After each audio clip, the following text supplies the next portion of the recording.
안녕하세요. 결혼한 지 3년 만에 이혼한 30대 여성입니다. 이혼한 지는 이제 막 반년이 넘었고요. 그런데 여전히 저도 모르게 왜 나한테 이런 일이 생겼을까 하고 상념에 빠지곤 해요. 살다 보면 한 번쯤 똥 밟는 날도 있는 거라고 그렇게 생각하고 잊어버리려고 하는데 그게 생각만큼 쉽지가 않거든요. 그래서 차선책으로 선택한 게 남들에게 제 이야기를 해보는 거예요. 후련하게 부정적인 감정을 털어내는 것도 꽤 괜찮은 방법 같아서요. 남편을 만나기 전, 저는 대기업은 아니었지만 그래도 비교적 이름난 회사를 다니던 직장인이었습니다.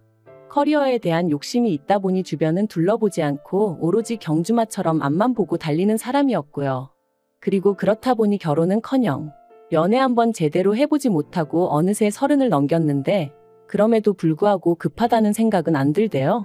그래서 나는 결혼하고는 크게 인연이 없는가 보다 했었는데 생각지도 못한 어쩌면 평생 나와 같이 늙어갈지도 모르겠다 생각했던 단짝 친구가 어느 날 갑자기 시집간다며 청첩장을 주는 게 아니겠어요? 정말이지 그때 제가 받은 충격은 뭐랄까. 누구보다 빨리 앞으로 달려나가고 있다고 생각했는데 어쩌면 나만 뒤처지고 있었던 건 아닐까 싶은 게 그리고 그때부터 정말 마음이 조급해지더라고요. 나도 더 늦기 전에 내 짝을 만나야 한다 그런 나름대로 강박이 생긴 것처럼 말이죠. 그런데 그런 제 마음을 제 후배가 눈치라도 챘던 건지 자기가 아는 오빠 중에 너무 괜찮은 사람이 있어서 그런다며 소개팅 자리를 만들어 주었고 그렇게 만나게 된 사람이 남편이었어요. 남편은 당시 식당에서 일을 하고 있었는데 말하기로는 시부모님이 향후 몇 년 이내에 은퇴를 하실 예정이고 그러면 자기가 물려받게 될 거라고 했습니다. 그래서 원래는 주말에만 도와드리곤 했었는데 저와 만나기 얼마 전 아예 회사를 관두고 식당 일에 뛰어들었다고 하더라고요. 그러면서 자기 이야기를 늘어놓는데 솔직히 처음에는 좀 별로다 싶었어요. 제 이야기를 들어주기보다는 자기 얘기를 하기에 바쁜 사람 같았으니까요. 하지만 대화를 좀 더 나눠보니 가족애도 있고 책임감도 있고 속이 깊은 사람 같더라고요. 그래서 남편이 한 번 더 만나고 싶다 했을 때 그러자 했네요. 그리고 그 이후로 몇 번의 만남을 더 갖게 되었고 그 인연이 이어져 부부의 연까지 맺게 되었죠. 남편과 결혼하던 당시 시댁에서 2억을 해주셨고 친정에서도 그와 비슷한 수준으로 지원을 해주셨습니다. 거기에 플러스로 남편은 남편대로 저는 저대로 모아둔 돈이 있었기에 솔직히 부족함이나 어려움 없이 신혼생활을 시작할 수 있었죠. 하지만 모든 것이 원만하게 흘러가는 듯했던 저희 결혼생활이 조금씩 삐그덕거리기 시작한 건 생각지도 못한 신우가 저희의 일상에 등장하면서였습니다. 남편에게는 위로 6살 많은 누나, 그러니까 신우가 있었는데 저는 결혼식 당일을 제외하곤 한 번도 신우와 따로 만남을 가져본 일이 없었어요. 남편이 몇 번이나 자리를 만들어 보려고 했었지만 매번 이런저런 이유로 신우가 약속을 파토냈었거든요. 그리고 솔직히 저는 그런 일들이 몇 번 반복되고 나니 남편에게 말은 못했지만 신우가 나를 싫어하나 그런 생각도 들대요. 그리고 신우 쪽에서 자꾸 약속을 파토내는데 저라고 그래도 만나요 하고 매달리는 것도 웃긴 것 같고 그래서 보게 되면 보는 거지 하고 내버려뒀더니 정말 결혼식 당일이나 되어서야 만나게 되었답니다. 그런데 다들 아시겠지만 결혼식 당일에 신부였던 제가 무슨 정신이 있어서 신우를 챙길 수가 있었겠어요? 남편 누나라니까 인사하고 그게 다였죠. 그리고 신혼여행 다녀와서 시댁에 인사를 갔던 날이었습니다. 어머님이 저더러 집에 가면 신우한테 전화 한 통 해주라면서 결혼식 당일날 제가 자기를 본체만체 하더라며. 벌써부터 기어오르려고 드는 건지 뭔지 모르겠다. 한두 살 차이도 아닌데 어떻게 윗사람 대우를 안 해주냐 하며 서운해했다대요. 듣고 있는데 정말 황당했습니다. 그런 말을 하는 신우도 그런 신우한테 따끔하게 한마디 해주시진 못할 망정 오히려 말을 전하시는 어머님도 솔직히 얼마나 실망스러웠는지 몰라요. 하지만 그때만 하더라도 이제 갓 시집 온 입장이었던 만큼 제 목소리를 크게 내고 싶은 생각은 없었습니다. 그래서 그냥 어머님 말씀대로 신우에게 전화했고 그날 신경 써드리지 못해서 죄송하다 했더니 자기가 이번만큼은 그냥 처음이라 뭘 몰라서 그랬다 생각하고 넘어가겠다나요? 그런데 지금 생각해보면 애시당초 그때부터 아니다 싶은 건 아니라고 말을 했어야 하는데 제가 너무 순진하고 바보 같았어요. 아무튼 그런 일도 있었지만 그게 저와 남편의 결혼 생활에 어떤 영향을 미쳤던 건 아니었어요. 적어도 저는 그렇게 생각했죠.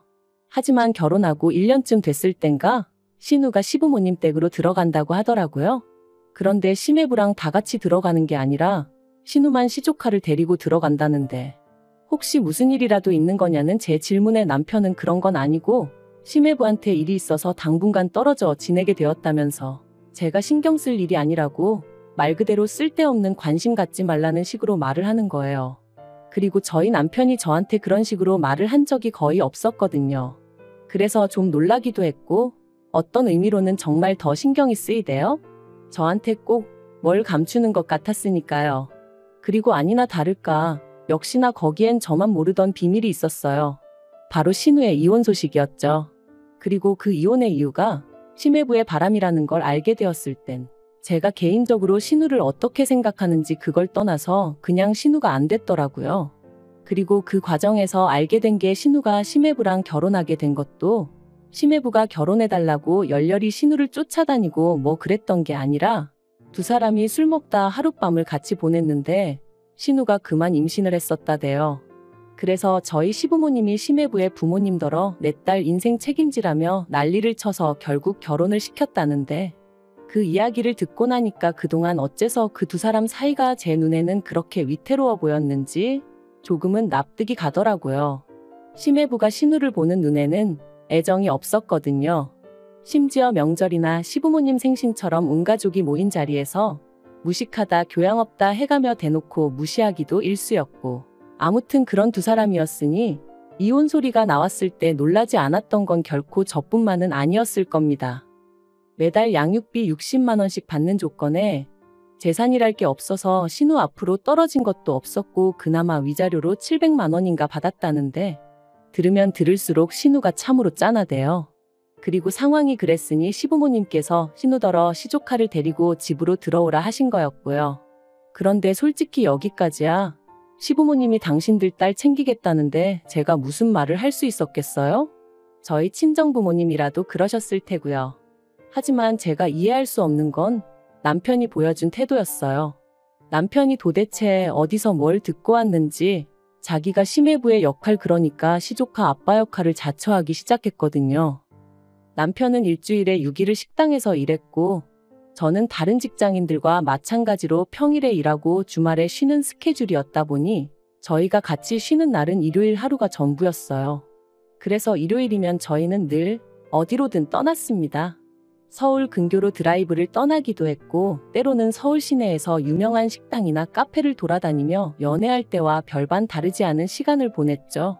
그런데 신우가 시댁으로 들어온 이후로 남편은 걸핏하면 어딜 가든 시조카를 데리고 가고 싶어 했어요. 게다가 장소나 일정도 7살 난 남자아이가 무엇을 좋아하는지에 맞춰지기 시작했달까요? 그리고 저라고 처음부터 반대를 했던 건 아닙니다. 남편이 쉬는 날엔 신우가 식당에 나가서 시부모님을 도와 일을 했으니 제가 생각해도 시조카가 좀 쓸쓸하겠구나 싶어서 처음엔 남편이 하자는 대로 따라줬었죠. 그런데 그렇게 한두 달 시간이 흐르고 나니까 일단 쉬는 날이 쉬는 날처럼 느껴지지가 않았고 이러다 우리 둘만의 시간은 언제 가질 수 있을까 싶은 게 남편에게 점점 서운한 마음이 들더라고요. 또 한편으론 어린애를 상대로 이런 생각을 하는 제 자신이 한심해서 스스로에게 짜증도 많이 났죠. 아무튼 고민 끝에 결국 남편에게 이제 시조카를 데리고 나가는 건 그만했으면 좋겠다고 어렵게 말을 꺼냈습니다. 그런데 남편은 저더러 지금 어린애를 질투라도 하는 거냐며 유치하다 하더니 그러면 저는 혼자 집에 있으라대요. 자기는 어쨌든 시조카가 안쓰러워서 나 몰라라는 못하겠다면서 말이죠. 그리고 전 이런 남편의 반응에 꽤 충격을 받았습니다. 하다못해 저를 어떻게든 달랜다던가 설득을 한다던가 그런 과정도 없이 저랑 시조카 중에 시조카를 딱 선택했다는 자체가 너무 서운했거든요.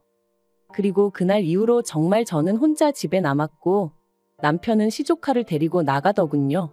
그런데 그 상황 자체보다 더 황당했던 건 바로 그 다음 주부터는 신우까지 합세하여 셋이 외출을 했다는 거예요.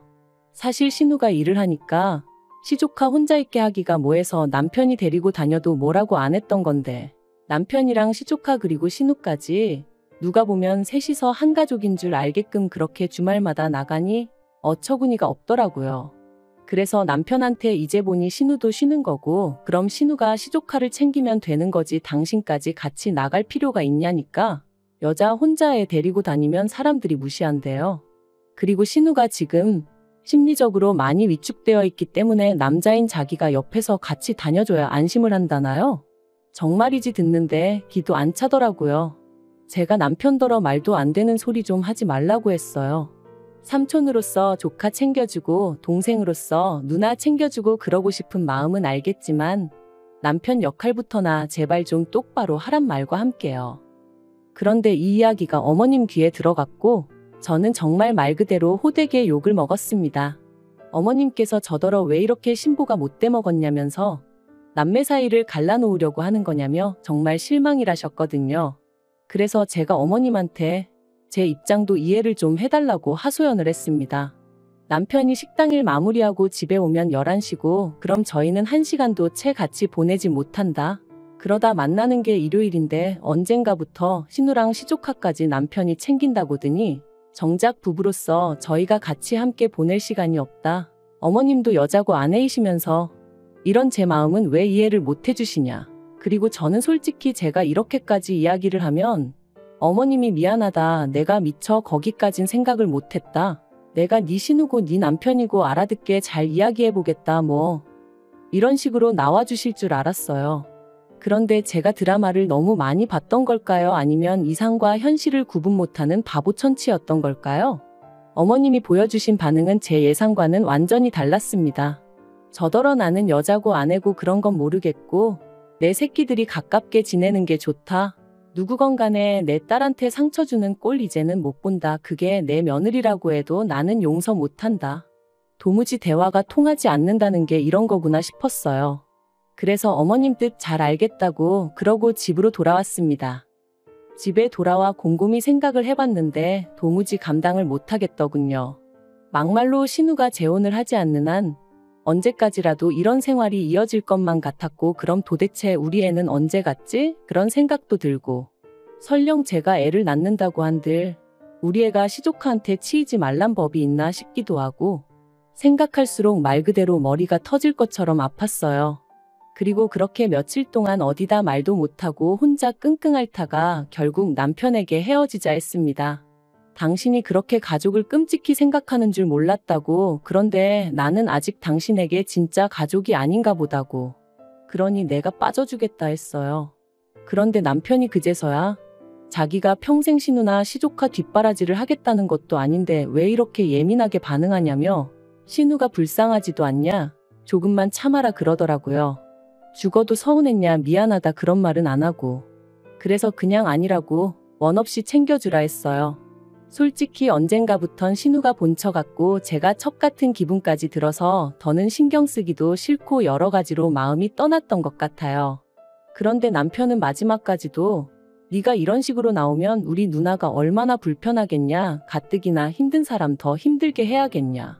너 연애할 때만 하더라도 남들한테 친절하고 상냥해서 내가 그게 좋아서 너랑 결혼하기로 한 건데 이게 네 진짜 본 모습이냐 그러더라고요. 정말이지 그런 말을 짜증스럽게 짓거리는 남편을 보고 있자니 나를 이해해줄 생각은 요만큼도 없구나 싶으면서 완전히 정이 떨어져 버렸죠. 그리고 그렇게 저희는 결국 이혼했습니다. 결혼하고 3년 만에 이혼녀가 된 거죠. 협의 이혼했고 그제서야 어머님이 저더러 너는 왜 이렇게 극단적이니? 네 신우가 너한테 말은 안 해도 속으로 얼마나 고마워하는데 이러니? 이러면 네 신우가 마음이 얼마나 불편하겠니?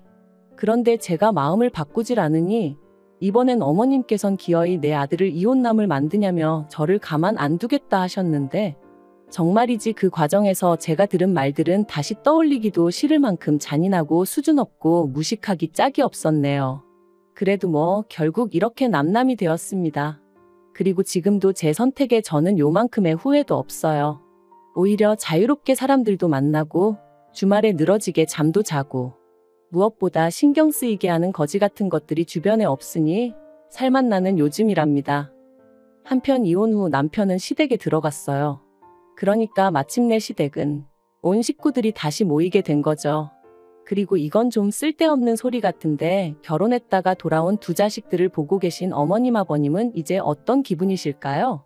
여전히 어머님 눈에는 가깝게 지내는 남매라서 보기 좋고 서로 돕고 사니 뿌듯하고 그럴까요? 제가 어머님이면 어지간히 속 터질 것 같은데 말이죠. 뭐 아무튼 저와 같은 피해자가 생기지 않도록 두 남매가 오손도손 알콩달콩 평생 서로 의지해가며 살아가길 기도해줘야겠어요.